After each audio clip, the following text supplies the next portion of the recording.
If enough people agree that it has value, then it does.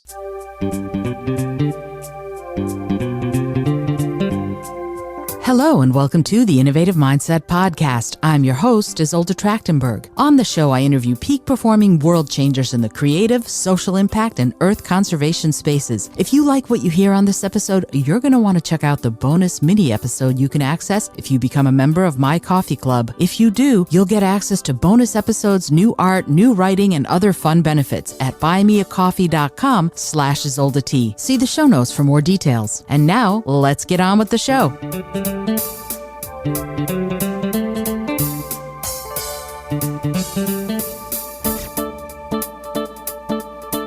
Hello, and welcome to the Innovative Mindset Podcast. I'm your host, Isolde Trachtenberg. Super happy that you're here, and I'm thrilled to have someone who's going to really educate me along with you in something that I'm very curious about, but don't know a whole lot about. Check this out. And you know what? I didn't actually ask you, Mike.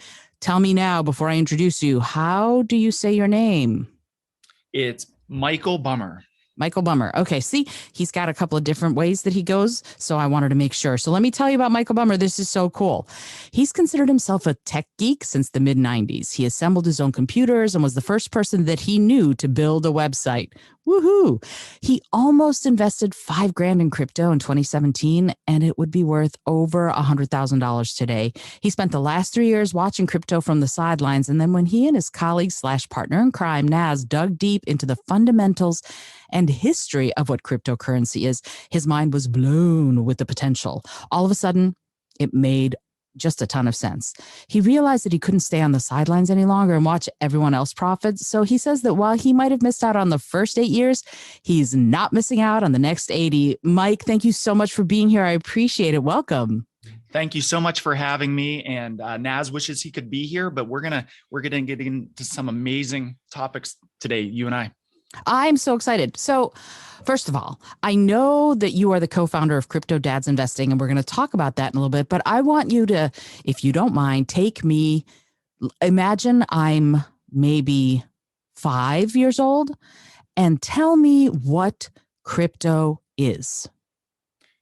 Cryptocurrency is an asset. Whether you're holding a seashell and you're 5 years old and your best friend wants that seashell, and in turn, they have a gummy bear. You give them that seashell, they give you a gummy bear, and both parties are happy, right? That's how currency started back before in the caveman days. Mm-hmm. And that has since evolved into things like dollars and silver and gold and credit cards and all kinds of other things that we consider and use as currency. Most people think of currency as US dollars, but around the world, US dollars are very popular, but there are many different currencies. And cryptocurrency in its simplest form is an asset. It is like a property, the same way that a silver coin is property. You can own that, you can trade it. It goes up or down in value depending on how much people want it. And cryptocurrency is the same, but it has one other element to it, similar to the way credit cards and banking systems are done. It's also a technology that is changing the world. Okay. Thank you for that. And here's the thing that I'm wondering about, right? You said it's a technology that's changing the world, which is cool. And I want to come back to that. But you're saying that cryptocurrency is just another currency like a silver coin. And yet, here's the thing that concerns me as someone who's just learning about it. If I look at the back of a dollar bill, it says that it's legal tender, right? Is cryptocurrency legal tender, especially since it looks like you can use it all over the world, and every country has its own currency. Every country has its own legal tender. So how does that get differentiated when you're talking about legal tender in the USA versus legal tender in, Argentina or Japan or Taiwan or somewhere like that? How do you do that? How does cryptocurrency get used as currency when everybody all over the world has their own currency? That's a fantastic question, because let's just talk, for instance, about one of the most common cryptocurrencies, which is Bitcoin. It's what most people have heard of. Bitcoin is legal tender in the country of El Salvador. So the same as your dollar bill has it written on the back, and it's passed in legislature that it is legal tender in El Salvador and in places springing up all over the world. There was a city in Switzerland, I believe yesterday, that made Bitcoin legal tender. It is coming. And what's more important in what people should be asking who are, let's say, healthfully skeptical is the dollar bill says legal tender on the back, but people should be asking themselves, what's that backed by? And I don't want to flip a question on you because it's actually quite confusing to some people, because most people, I think, believe that the US dollar is backed by gold, because we've heard that, this mythical room in Fort Knox with buckets of gold waiting to be shelled out if people go turn in their dollars. And I can tell everyone that in 1971, that became untrue. Right. And the US dollar is only backed by the faith and trust in the government. And without being anti-government or sounding anti-government, I can tell you that people might want to start questioning the faith and trust in the US dollar and in how the government is treating it, because we meaning the United States Mint, printed 80% of the dollars that have ever existed in the last 23 months. So that equals inflation, because there is more money out there and it can be printed as frankly as much as the government wants to. So now you literally have prices skyrocketing, availability of these dollars going up, and the value of someone's dollar is inflating away. Versus Bitcoin, what we're talking about, which is one of the most common and biggest cryptocurrency, it is a finite, limited supply. There will never be more than 21 million Bitcoins. They can't print more. It is a technology that is unhackable. It is encrypted. And without getting in, I don't want to go down the road of all the details of that, but if we shall ask and talk about it, I can explain how that works and how the technology works. But when comparing apples to apples, you have a currency that is the US dollar that is infinite, can be printed as much as anyone wants. It can be debased and made less worth less over time. Whereas in fact, the Bitcoin is the exact opposite. It's mathematically programmed to increase in value because it's also not quote unquote backed by anything, but in that way, it's the same as the dollar. It's backed by the faith that other people will see it as having value. And if history says anything to be true, and if the current environment of the world has anything to say about it, the value of Bitcoin is steadily rising year after year after year at an incredibly exciting rate. I'm taking all that in because to me, I completely understand that on very many levels, money is a social construct. It has value because we all agree that it has value. Whereas cryptocurrency, Bitcoin, for example, as you've been talking about, is what you're saying is that it has intrinsic value, or are you still kind of going, no, this is all an agreed upon, we all agree that this thing that lives in the internet somewhere has intrinsic value? If enough people agree that it has value, then it does. And the only thing we have to go on is history. And in 2013, I'm paraphrasing, I don't have the numbers in front of me for those people who know the specific numbers. It was worth, one Bitcoin was worth about $200. Mm-hmm. In 2016, it was worth about, $1,000. In 2018, it was worth about $6,000.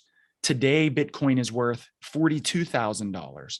So, and less than 1% of the world has access to or owns any exposure to Bitcoin. And its value, even at that minuscule exposure, which is a very important point for your listeners, and why at Crypto Dads Investing, we talk about the fact that it's not too late. We are still so early with this technology. And I have a wonderful analogy that it might be time to discuss regarding, transactional use of money and how cryptocurrency relates to transactions. If you'd like, I can briefly share that absolutely. analogy. Okay. So in the 1970s, not even going back to seashells, and, we joked about gummy bears and kids, but in the 1970s, 1980s, we probably know that, and we've seen it in movies, the people used checks for transactions because people didn't carry around $5,000 or $20,000 or even hundreds of dollars. So they would write a check. And I'm sure that when checks were first used, there was someone who said, I can't believe that you're going to give me a piece of paper with a signature and some numbers on it, and that's going to be worth, a car or a vehicle. That's crazy. And then in the 1980s and 1990s, I lived through my father saying, what do you mean I swipe a card at a box that's in the grocery store and it gives me money? I'm going to carry my money. I don't trust this card and these computers that tell me how much money I have. I don't need an ATM machine. And these credit cards, that's crazy. And then in the 2000s or 2010s, you have people sending money via PayPal and Venmo. And you have these people saying, well, that's crazy. I'm not going to give my bank information to my phone. And what if someone steals the money? And now you have people Venmoing, multiple dozens of times a day and sending money and paying rent, paying for many, many goods with PayPal, Google Pay, Apple Pay. And guess what? In the 2020s, this is cryptocurrency. Welcome. It is arriving. We are in 2022. You are going to, and one of the main reasons is the technology continues to evolve. It is more secure. It is cheaper. It is faster than credit card, PayPal, Venmo. So what are the three things? What, if you could make a technology or an improvement, what would you do to Venmo? If someone sends you $50 and you go to put it in your checking account, it says, do you want it immediately, but we'll charge you 10% or 5% or whatever it is? Or do you want it in 3 days and there's no fee? Well, with cryptocurrency and with some of the major players that are solve this problem, there is a 0.0001 penny fee for a transaction that takes about 400 milliseconds and is backed up across a blockchain that is essentially unhackable. So these credit card fees, for anyone who's a small business owner knows, or if you pay for goods at small businesses, you see the little sign that says credit card users pay an extra 3%. That's because the credit card, when you swipe it, has to go through 7 or 8 middlemen who all require a fraction of a percent to handle that money and secure it. With cryptocurrency payment systems, you literally will tap a button within 400 milliseconds. The money has arrived in the other location. It is more secure than anything that's available on the market today. And it costs a fraction of a penny. You can't tell me that that's not attractive to the major players. And what we're excited about at Crypto Dads Investing is most people don't understand that. And that's what makes it an exciting investment right now, is because I'm explaining this to you. And I have to say, I feel excited for your listeners because I was in a boat not too long ago where I didn't understand any of this. And the fact that less than 1% of the people in the world are understanding that this is happening all kind of in the back room, and all these transitions and technologies are being figured out. I feel lucky to be talking about it and to have realized it in the early part of 2022 and not in 2025, whenever all of this technology has improved and grown and blown up. Like I said, I might have missed it 5 years ago, but I'm not going to miss it the next 80. Very cool. I appreciate you saying all of that. It's so interesting to me because you're mentioning things like you think I know what they are, and which is wonderful that you think I know what they are. But I'm gonna step back a second and ask you, what is the blockchain? You said it's protected on the blockchain. What is the blockchain? Blockchain, very simply put, is typically, like for Bitcoin and the other cryptocurrencies, It's a documentation system, like a ledger. You can imagine it as a history or a book of sorts, that all the transactions that occur that are encrypted in the cryptocurrency world. So if I send you a piece of Bitcoin, it gets recorded in a digital ledger that is public, by the way, not that everyone knows how to access it, but there are ways to publicly access all these transactions. They are duplicated hundreds, if not thousands of times into a book that is spread across the entire internet so that it cannot be copied, it cannot be manipulated, it cannot be hacked, because the blockchain, that technology, which imagine a little notebook whenever I send you a little piece of Bitcoin and it says your wallet address, which is like this 30-digit code. And then it says from my wallet address, which is another 30-digit code. That all happens, by the way, computers are amazing. It all happens seamlessly and frictionless. And it says that transaction occurred, and it duplicates it in a chain of information that cannot be hacked or altered. And it sends it to hundreds of computers to store that publicly. So that if any one computer or person tries to come in and say, no, you didn't send me that, you need to send it again, even if they changed one computer or hacked it, the other 700 would know that was false, and it would fix it. And that's why it's unhackable. Naz and I follow this stuff very closely for our customers so that they don't have to. And the computing power that it would take to hack a Bitcoin transaction is roughly 1 million times more computing power than currently exists in the world's fastest, most powerful computer. Because that data, it would have to hack like 1,200 different notebooks spread across the entire world and simultaneously change them all in the same way in the same spot. So that's our way of saying, at least for the foreseeable future, this is an extremely secure way, and very much unlike, for people who are scared of working in these digital world, you got to ask yourself, do you have a bank password and login address? Because in that sense, having these online wallets or storing your money digitally, you're already doing it. If you have a Venmo password, if you have a bank password or do online banking, really it's no different than that, but the transactions are actually more secure in the crypto world.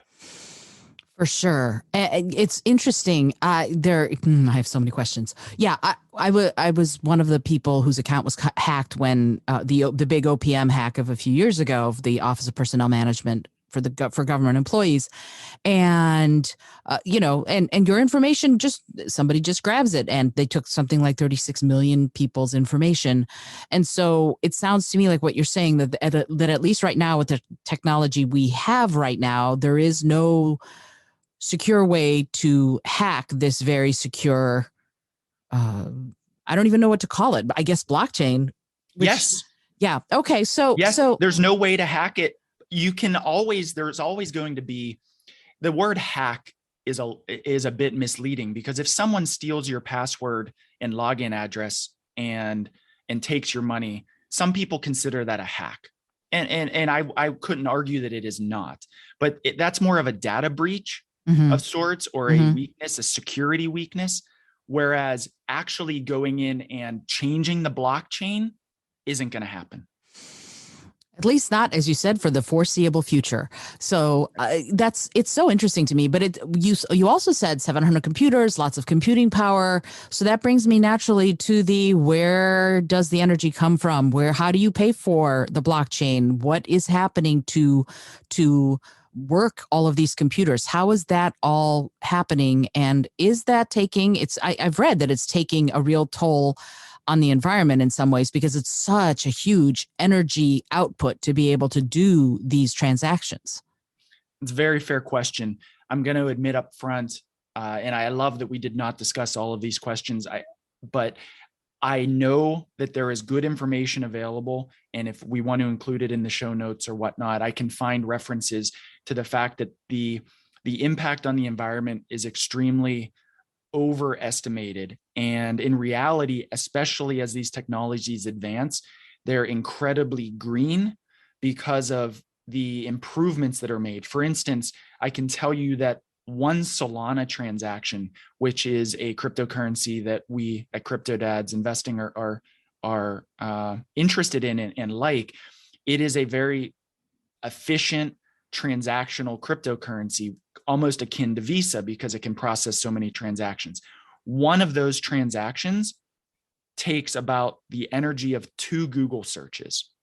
Now, don't ask me how you quantify the energy that goes into a Google search, but the fact that people do those things without even thinking about them, and that is such a minuscule amount of energy, the technology is aware of the energy requirements. And in fact, it's inherently important for these technologies to become more energy efficient because it'll increase their value. It'll increase their use.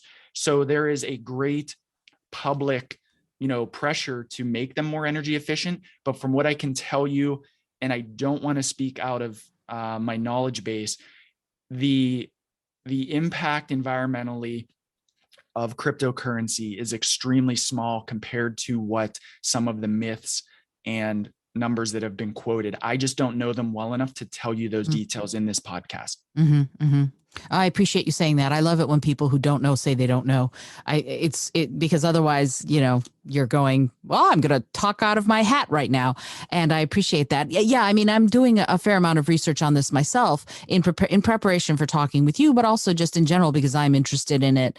And I have concerns about the fact that there's mining in China, and they talk about it as, you're talking about it in terms of mining and minting, like minting an NFT. So these are very, I'm looking at it from as almost like a precious metal, if you will, that they're mining to get the energy to get this stuff energized so that you can actually make these transactions on the blockchain with these cryptocurrencies.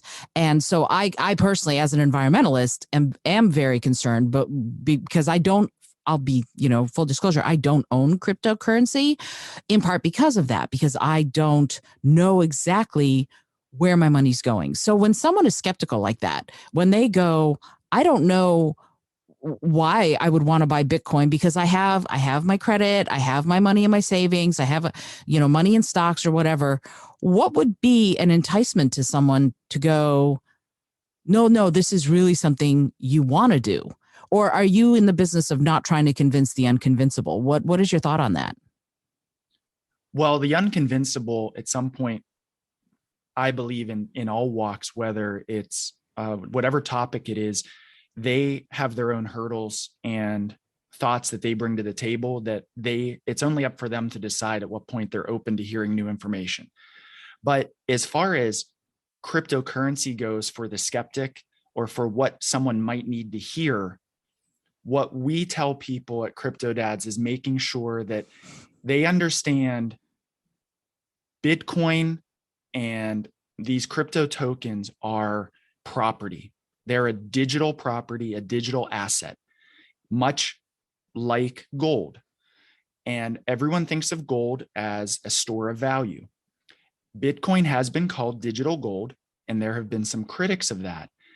But as time moves forward, the writing we believe is on the wall that Bitcoin will become a store of value, much like if again, I'm not a history major, but in the 1830s, if you were offered an opportunity to buy a block in downtown Manhattan in the United States in New York, and you had that opportunity, you would, in future you would say, yes, buy it. Whatever the going value is, buy it, because it's a limited amount of this extremely valuable asset.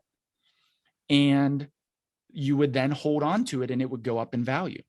Bitcoin, in the same way, is a digital property. Yes, it's hard to understand because it's a code and it's digital information and it is very mystical. I completely understand that, and it's a big hurdle for people to get over. But if you can think of it like a digital property and asset that is extremely rare. It is extremely divisible. So that's one thing gold, you can't carry gold around and give a little shaving for your your trip to the beach. You can't. So and there's ways that certain assets are better than others. Bitcoin satisfies it checks a lot of boxes in the column of being a very worthwhile long-term asset, in that it is finite. So it is rare. It is divisible down to, I don't know how many zeros, but that answer does exist. It is, relatively fast. It is increasing in value to the extent people are using it as a store of value.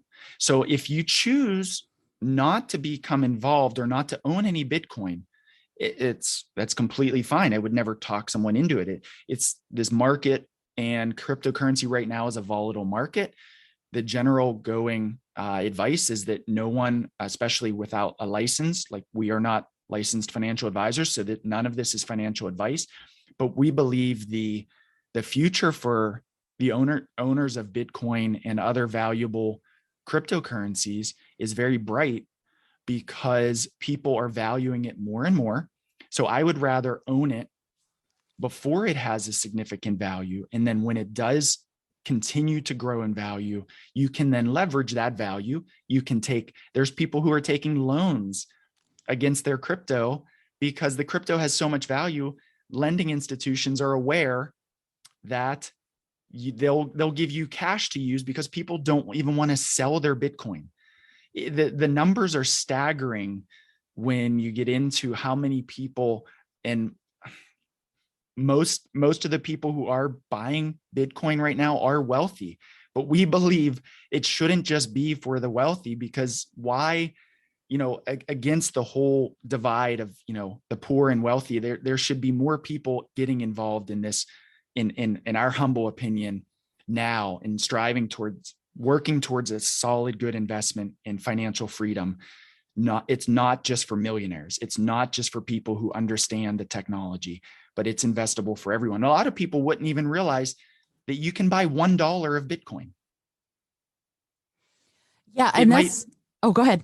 It might be worth $42,000 as we speak, but because technology is a gift to the entire world, you can log on and we show you how, and you can buy $1 of Bitcoin. And if it goes up 10%, you have $1.10, or you can buy $10, or you can buy $100. And the reality is we're extremely fortunate to have that ability. That's the thing that I don't quite understand. I'd love to know what the bottom of the barrel number is of the smallest amount of Bitcoin, I guess, you can own, because you said there's 21 million Bitcoins, which means it's finite. But if you can keep buying ever smaller increments of a single Bitcoin, then what is the bottom? And is it actually rare if you can keep just going, no, instead of buying 1/1,000,000th of a Bitcoin, I'm going to buy 1/10,000,000th of a Bitcoin?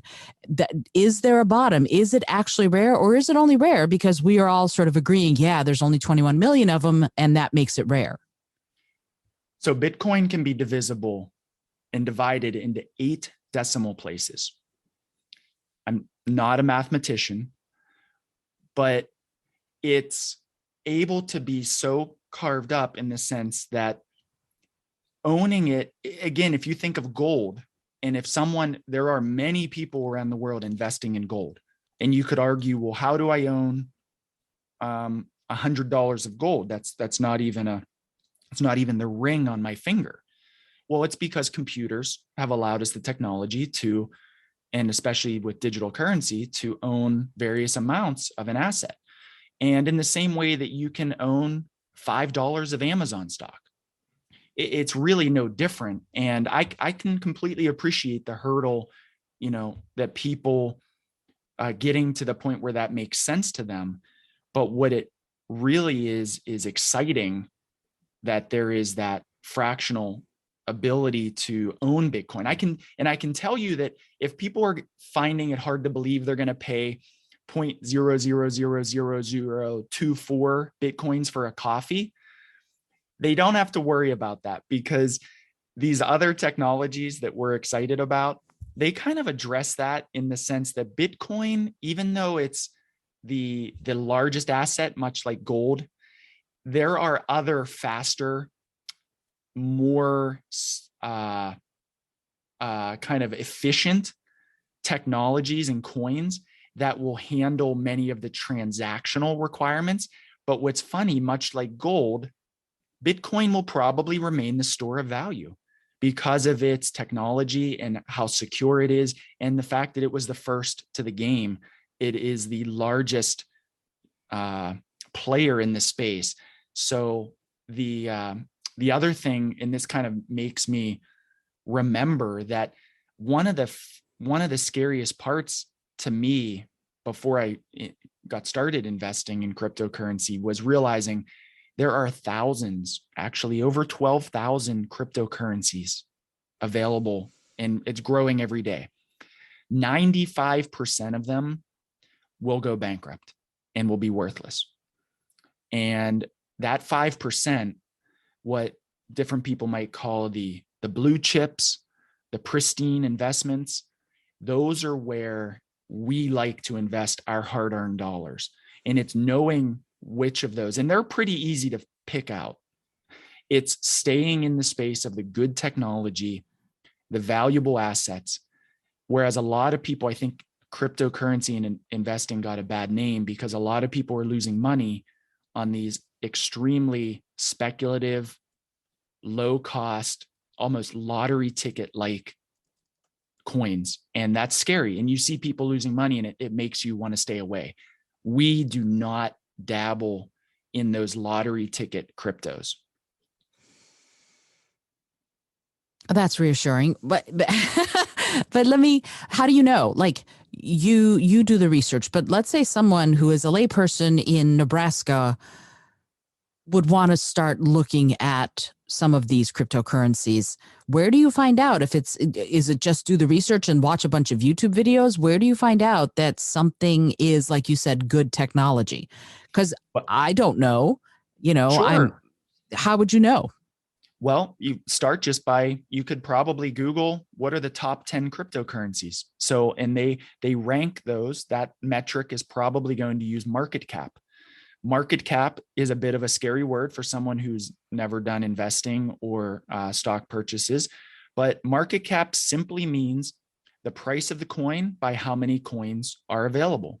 Mm-hmm. And if you stay in the top 10 coins by market cap, that means in the 8 billion people that are in the world, of which I guess there are significantly fewer involved in cryptocurrency investing, but nonetheless, there are millions upon millions of people who would agree that those coins have value.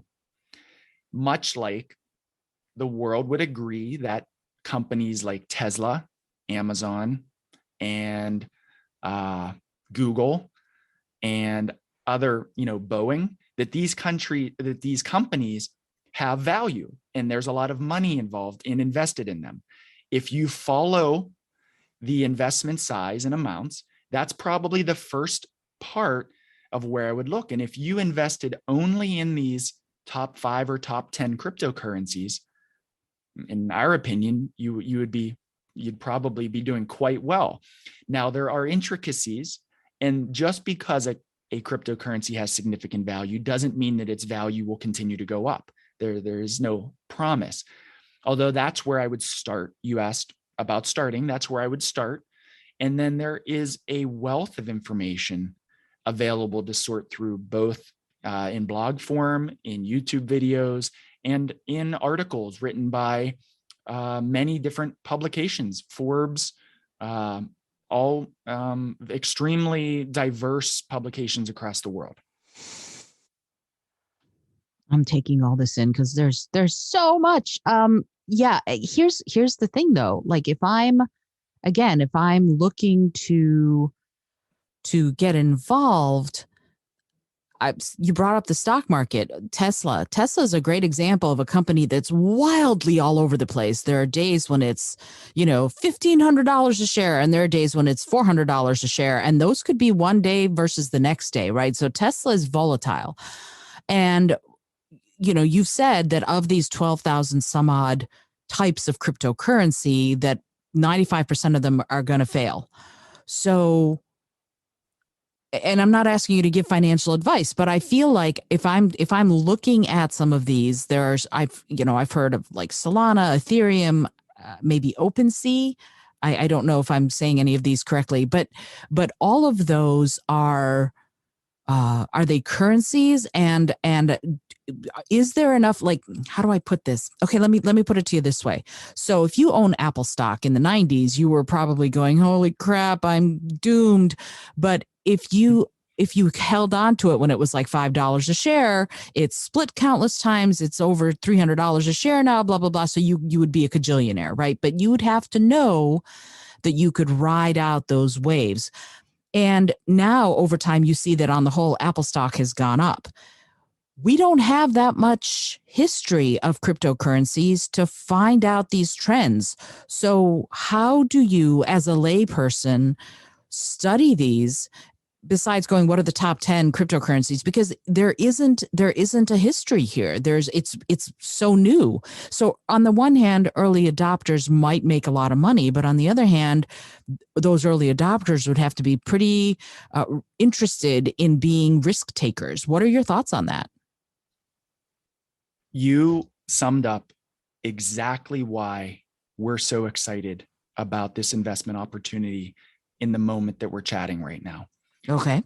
Because these assets are so poorly understood by the mass amount of people on our planet that we still believe it is so early that there are the types of scenarios that you played out with Apple in the 90s, where people were like, I don't know, I'm not sure what I should do. It went up 20% today. Should I sell? And the people who weren't in it for the long haul, who didn't see and understand what Apple's vision was or what Google's vision was, they didn't get and benefit from that 20x, 30x, 40x returns that the people who understood what the future held. Now, your question comes back, how do you know which cryptocurrency has a bright future? No one knows for sure, but I can tell you there are, much like the Apple, Google, Tesla signs on the wall, there are tells within each individual cryptocurrency that we believe have future merit. And that comes down to an established history, meaning it didn't just get created last week. It has a strong managing core. It was developed and founded by a company or a person that has a bright vision for the future and sees a use for it. Mm-hmm. The fact that there could be a use or is a use for helping solving a problem of sorts, helping transactions be faster, quicker, more efficient, more secure, cheaper, whatever it might be. The fact that some coins have no finite amount, meaning some coins are infinitely inflationary. Some coins will only ever have 1 million in supply. But each individual factor of that token, which is what you're buying, is a token of that technology. Each of those factors that I pointed out would kind of individually get a score, much like a stock would, much like you might score Apple. Again, these are not very different purchases than stocks. They're scary to people at this point, which is why it's still an exciting investment time. They're scary, but it's very similar to analyze these, similar to a stock. And if you see the company has a good leadership, a bright future, a good use case, what's the competition like? And then do you still, of course, we recommend diversifying within those blue chips, because what if one technology is kind of surpassed by another? You want to have diversification to some degree to be involved in multiple areas.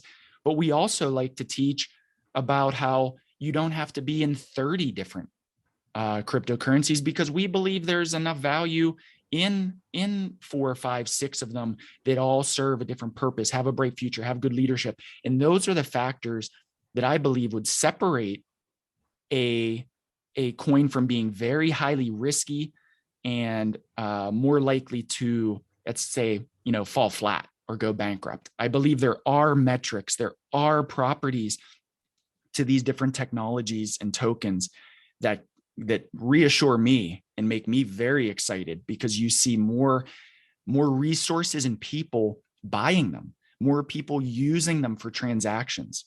And that gets exciting, because if in the future you see people are using silver coins to trade assets in worth, and then you kind of say, well, I'd like some silver coins, but I'm just going to hold on to them. And I think you brought up a really good point I didn't want to forget to mention, that if you're speculating or day trading with cryptocurrency, you're absolutely susceptible to some really volatile, scary losses or gains, I guess. But that isn't our approach. Our approach is seeing where the technology is going in 3, 5, 10 years and holding, because we believe the graph very positively and very excitingly is up and to the right, if you know what I mean. There's going to be a lot of sawtooths and up and downs, but in the long run, up and to the right is what we're most excited about. And we believe that cryptocurrency brings an opportunity that far exceeds how far up and to the right the stock market or the S&P 500 can go. It's so interesting that you say that. And the optimist in me wants to go, yay, of course, that's lovely. And yet sort of the realist and pessimist in me goes, don't ever invest anything that you are not prepared to lose, because for every Apple, there's a Braniff Airlines, right? So there's probably 10 Braniff Airlines who looked really promising and then tanked and the company died. So you have to look at it from that perspective, I would imagine. And yet there are people who are wildly speculatively doing things in cryptocurrency land that just boggles my brain. And I would like to switch topics for a second, and maybe we can just chat about this for the rest of our time together, to NFTs and what they are. And I always forget the guy's name who recently sold one of his NFTs for almost $70 million, which blows my mind. But can you talk a little bit about what this particular investment is and how it works? Because I'm going to be very honest with you. I'm about to, by the time this episode airs, I will be a newly minted NFT artist. And even though I'm not the one doing the minting, because I still don't understand how all of that works. But I have to say that even now I'm extraordinarily skeptical, because what is the difference between this NFT minted image, painting, whatever, and the JPEG, right? Because they're both digital assets. Only one of them you've said, oh, this holds this point on the blockchain. Why should I care? Huge question. I know if you want to chop that up, I can, but I would love to hear your thoughts on all of this. I'll do my best to answer what I know about NFTs. And NFT stands for non-fungible token. And it's really, simply put, a way for someone to, in a way, patent, or in terminology that they might understand, trademark or own a digital image or item. There have been, songs or tweets or images or photos that have been minted as NFTs, non-fungible tokens. The reality is, when you then own the rights to that image, that's all you own. So you have this, it would be like holding the only copy of a painting. And if it's valuable and not someone else wants it, then that can be extremely valuable.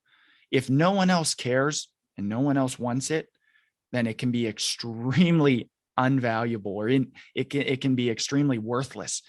And so the NFT world, as I've come to understand it, at least in its early stages over the past 12 months, is that it is a very significantly scarier space to try to play the different points of investment and try to make money, because there is also, it is extremely, even compared to cryptocurrency, it is extremely unregulated. And there are a lot of, we'll just call them shenanigans that people are doing to inflate value. And Sure. again, I don't want to scare anyone who's really into this. And I hate to bring on criticism for those of you who may be doing quite well trading and bartering NFTs, but I know of a lot of significant stories where there is, borderline criminal activity where people are buying their NFTs and with different wallet addresses to make them look valuable. And then the seventh or eighth buyer comes in and buys one for $5,000 because they just sold for $2,000, $3,000, $4,000 the last time. Someone comes in and buys it for $5,000, and then no one cares because the first 4 people who bought it were the same person with a different wallet address. And the world, and unless you believe that NFT has value, someone sold a photo, I believe, of a tweet, the first tweet that was ever on Twitter. And the owner of Twitter might have sold it or auctioned it off for charity. Something like along those lines. That might have value, and no one else can use that image without permission or of the owner of that image, which is now a non-fungible token. It's very abstract. And again, I don't want to speak out of turn too far beyond what I know about NFTs, but that's how I've understood them. And it's been, especially compared to what I now consider to be straightforward cryptocurrency investing, the NFT market can be brutal and very scary, and you have to be very careful. I would agree with all of that. And it's interesting to me that, for example, if I wanted to have a copy of that first tweet that Dorsey put up, I think it was Jack Dorsey put up, I just have to go find that tweet and screenshot it, right? So I can easily own a copy. What I would be owning is not that one piece on the blockchain that is slated to be this particular version of the tweet, but I could still have it. And that's the thing that I don't understand fundamentally about the blockchain. So if I look at it as a really skeptical person, which I'm not, I'm curious about the technology, but if I look at it as a purely skeptical person and I go, well, so what if that one thing is on the blockchain? I can still have it. I can screenshot it. I can download the JPEG. I can do any number of things if I want to have it. No, I'm not going to get the bragging rights of saying that I own the one Jack Dorsey sold. But what if I don't care about that? Like, what if I, as a woman in my 50s, go, this isn't something that I need to concern myself with. And yet other people are making and losing, let's face it, cajillions of dollars here. So within this new technology, how do we know what the right moves are, particularly if you're, my mind isn't as flexible as it was when I was 25. I admit that.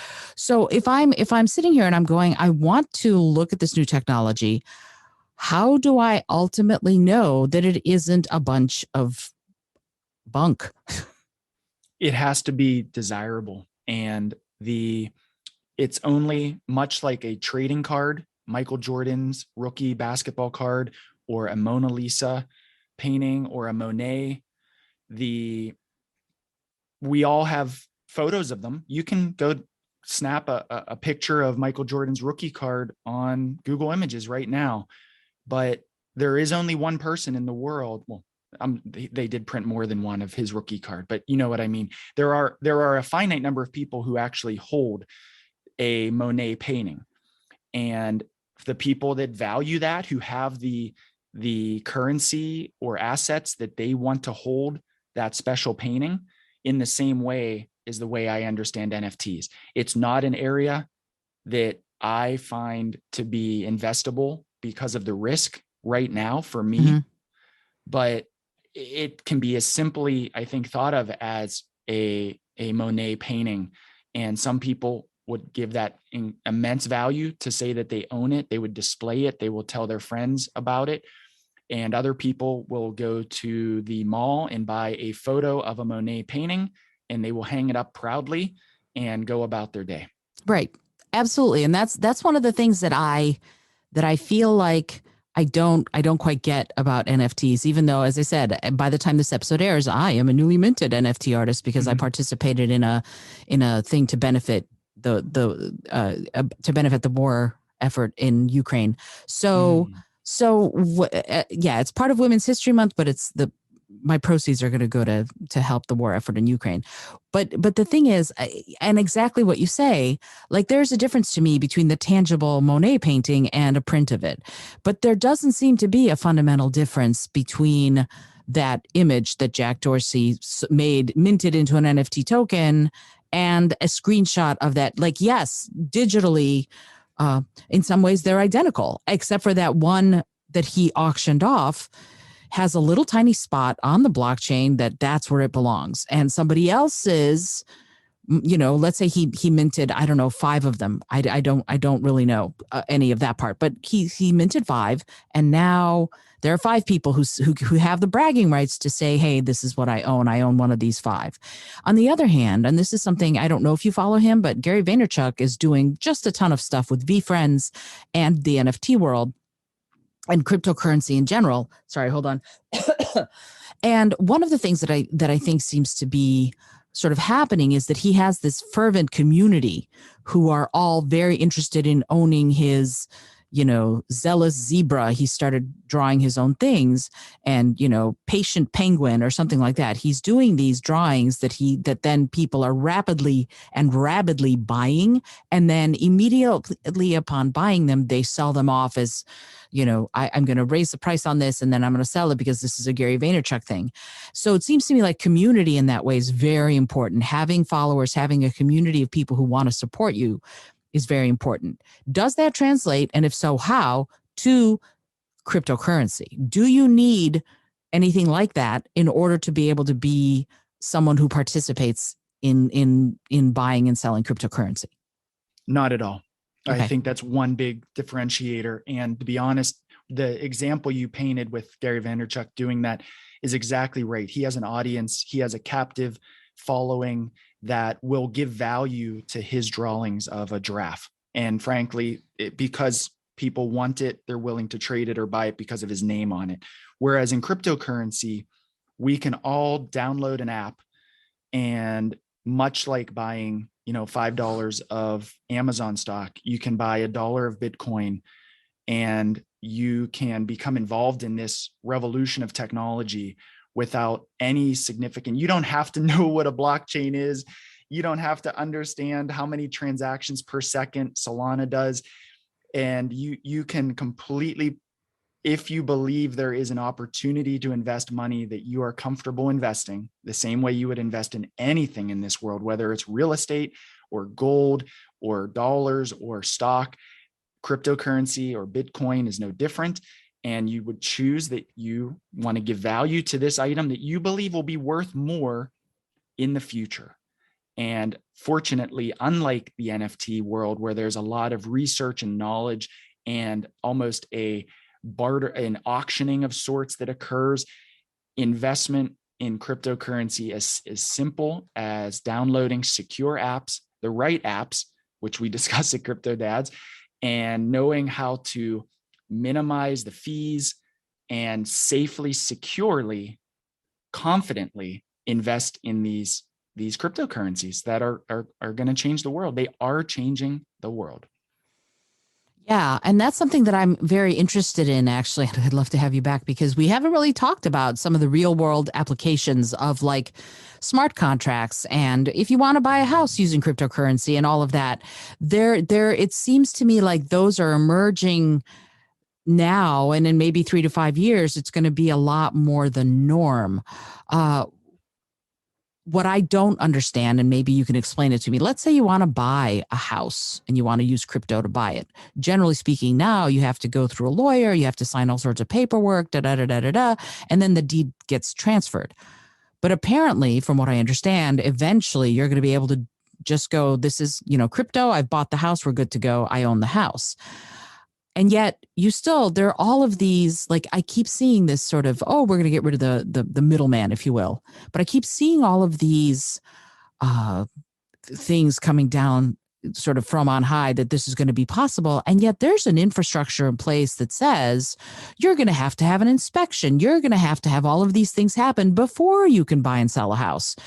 So what will happen? Will all of that stuff go away? And I can imagine the government's going to be like, yeah, I want my pound of flesh on this. What are your thoughts on that?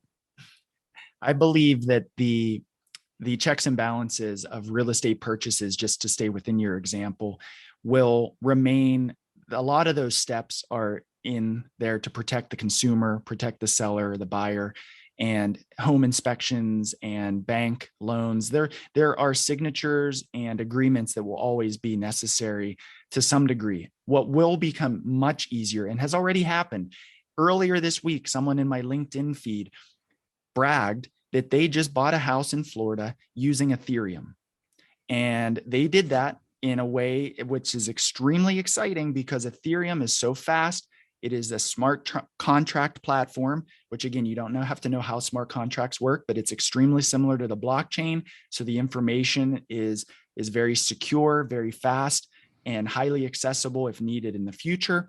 And the transaction, the financial part of the transaction occurred across the blockchain. On both bookends, that Ethereum can be translated into fiat currency, which is, US dollars in Florida. So it's not like the transaction just magically happened in this cryptocurrency world. But what happened is the family purchased Ethereum tokens. Mm-hmm. They sent these Ethereum tokens across the blockchain to the home seller. They received Ethereum tokens, and then they can do whatever they want with them. The reason that that's special is that typically those transactions, as we know, anyone who's deposited a check and then you wait 5 days for the money to clear because the amount is over $10,000 or whatnot, this Ethereum transaction occurred within seconds. And it was completely secure. It was on public ledger. The smart contract existed and people had access to their money and could go about their way. So the amount of time and security that this technology brings to these high value transactions is so exciting. Oh, and let me share with you, because Naz, who unfortunately couldn't be with us today, has a real world use case scenario specifically in this realm, but more exciting and relevant to today's world with Bitcoin. So Naz owns some Bitcoin. He has family that are in the Ukraine right now, and their bank systems have been shut down. Right. He sent his uncle some Bitcoin, and his uncle used and bartered with the Bitcoin to buy food, supplies, and actually ammunition.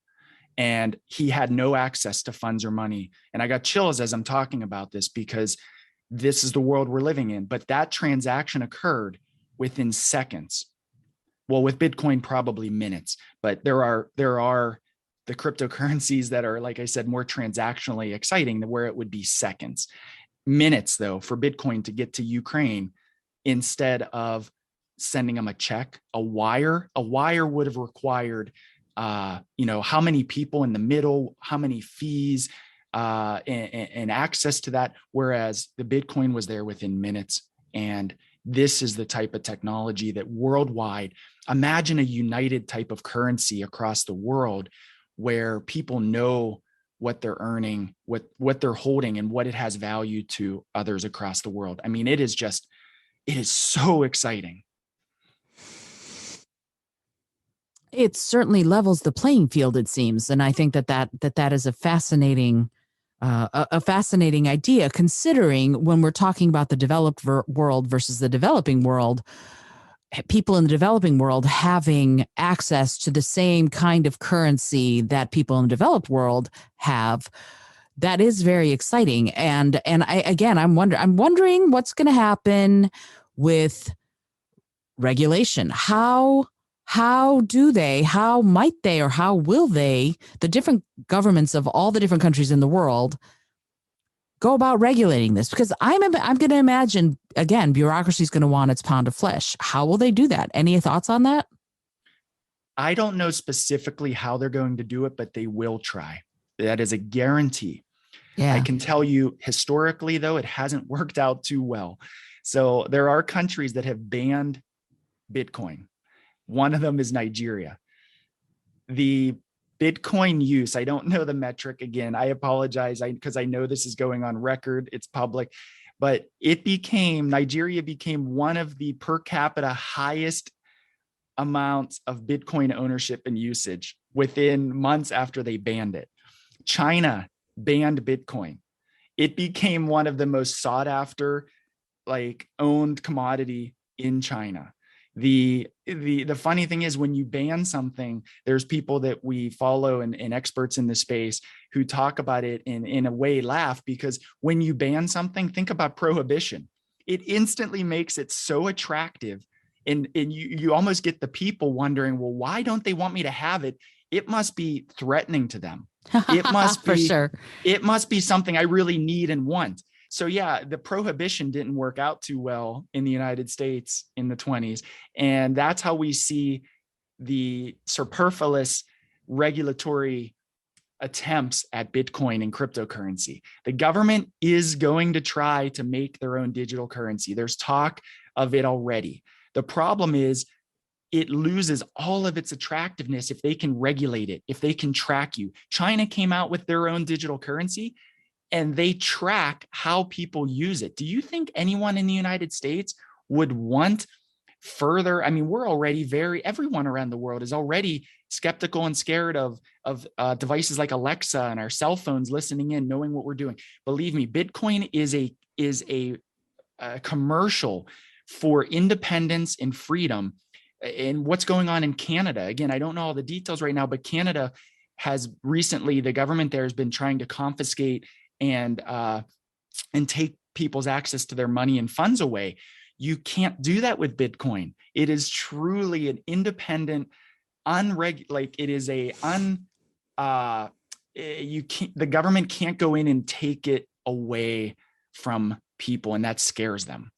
And so that makes it more valuable. And I can tell you, in the United States, there is both fear, but there are a lot of politicians, people who they got the memo, they see the future, and they're getting on board. I mean, just within the past 6 months, the mayors of New York and Miami took their paycheck in Bitcoin. I saw a recent tweet by Mr. Wonderful from Shark Tank that he was in Washington, D.C., had a meeting with the legislature and walked out extremely optimistic and excited about the future of cryptocurrency after meeting with the legislature.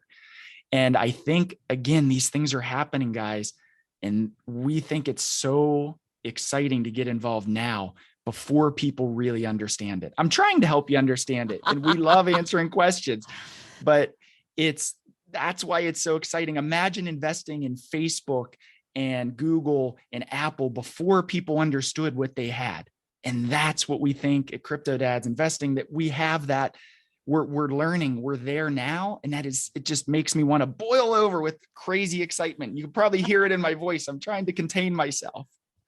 I love it. I love it. No, I mean, this is one of those things that early adopters are also taking a lot of the risk, and that's something to be aware of. And of course, neither of us is, I'm not a certified financial planner. You're not a certified financial planner. We're not talking about it in that way.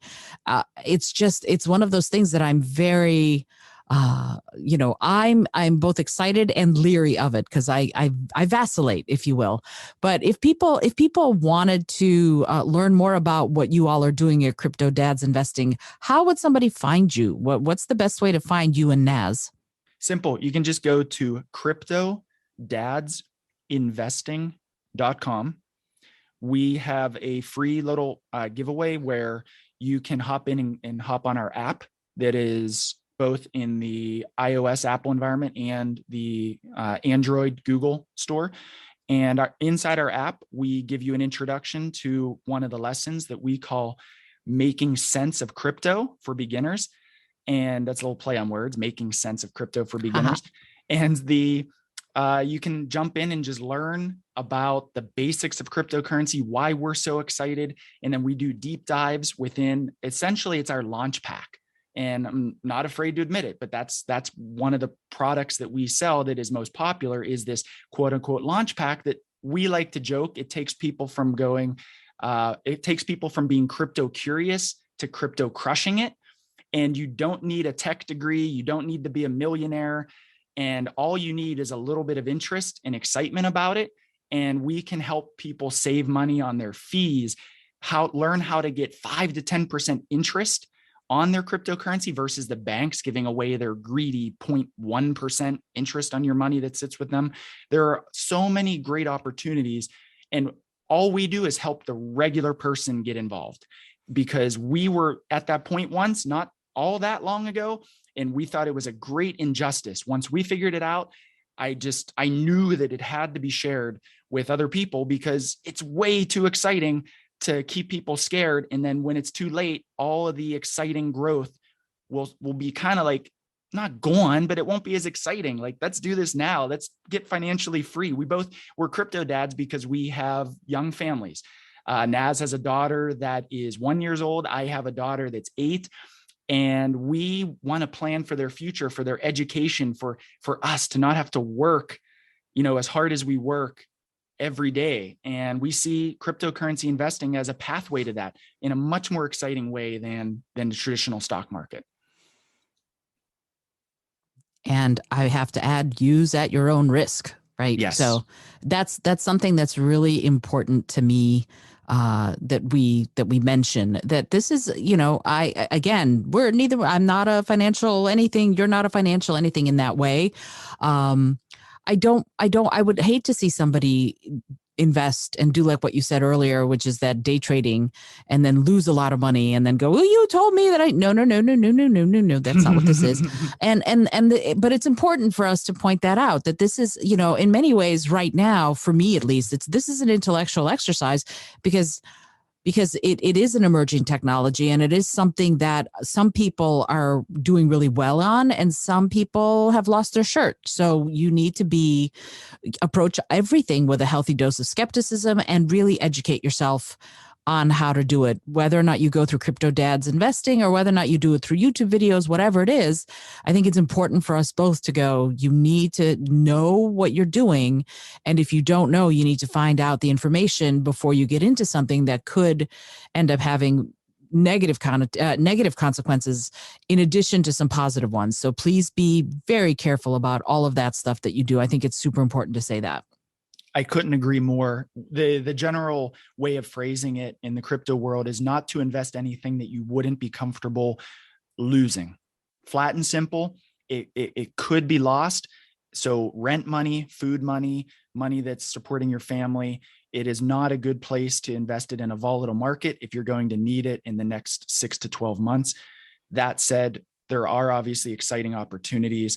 But yes, we are not providing financial advice. We are merely trying to educate. There's a terminology also called edutainment. And maybe that's what this podcast episode would almost qualify as, is education, entertainment about a space that is very exciting and may offer, and we believe offers, great opportunity. Yeah, I again, absolutely. And always use at your own risk. At the end of this episode, at the end of every episode, I go, this is for entertainment purposes only, though we can always hope, right? So that's an important thing for us to always talk about when we're talking about people's finances and goals and dreams for their lives and all of that. So I appreciate you saying that. I think don't invest anything you're not prepared to just lose, period. That, to me, that's how the stock market works too. I cannot ever invest anything that I am not fully prepared that if it went away, that I'd be just fine. And I am risk averse. What can I say? So Mike, I really appreciate you taking the time to be here. This has been such a fascinating conversation as an introduction to cryptocurrency, and a little bit we touched on NFTs. I'm super grateful to you for doing that. And I'm going to put your links in the show notes so that if somebody wants to get a hold of you and find out more about how you're doing what you're doing, they'll be able to do it that way. And so thank you for saying it, because I believe people learn in different ways. So we're going to also have that link in the show notes. I have just one more question that I ask everybody who comes on the show.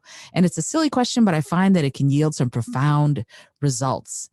And here it is. If you had an airplane that could skywrite anything for the whole world to see, what would you say? It's not too late. Ta-da! No. Could I explain that, or do I just have to leave it like the mic drop? Yes, I think that was a good mic drop. It's never too late. Absolutely. But no, please do explain it. That is true about everything though, right? Whether it's about eating healthy, whether it's getting in shape, whether it's about saying I love you, or whether it's about cryptocurrency, it's not too late. And in the same way that the stock market has continued to grow, I believe that the crypto market will continue to grow. And for anyone who thinks just because they missed the 100x and 200x returns that it's now too late, I feel like I've learned and now convinced myself the overriding factor of what we like to talk about is it's not too late. And I say that lightly. And of course, knowing that with the asterisk of what you put on it, that we can't provide advice. And this is obviously a volatile market, but I believe, in my opinion, it's not too late. Awesome. Thank you so much, Mike. I appreciate you joining me on the show and talking about this thing that so many of us, you said 1% is involved, and to go even further, only 5% of that 1% are women. So very few women in this space also looking at cryptocurrency. So this is a lot of my audience members are women. So if you're listening to this and you're a woman, you now are armed with a little bit more knowledge about how to get involved should you choose to do so. Thank you again, Mike, for being here. I really appreciate it. Can I also mention along those lines that just because we're crypto dads investing, that means we're dads. We love women, and women absolutely need to be exposed to this opportunity. And so I want to just back that up, because you drove home a point that we don't want to confuse that this is only for men or dads. This is for anyone who has a curious nature in their body and wants to learn about crypto. Oh, that's awesome. Thank you so much for saying that. I appreciate it. And don't go away, because I have my little bonus questions that I want to ask you. And that is going to happen in a second. But until then, this is Isolde Trachtenberg for the Innovative Mindset Podcast, saying thank you so much for joining us today. And as always, I remind you to be bold, be creative, and most of all, be kind.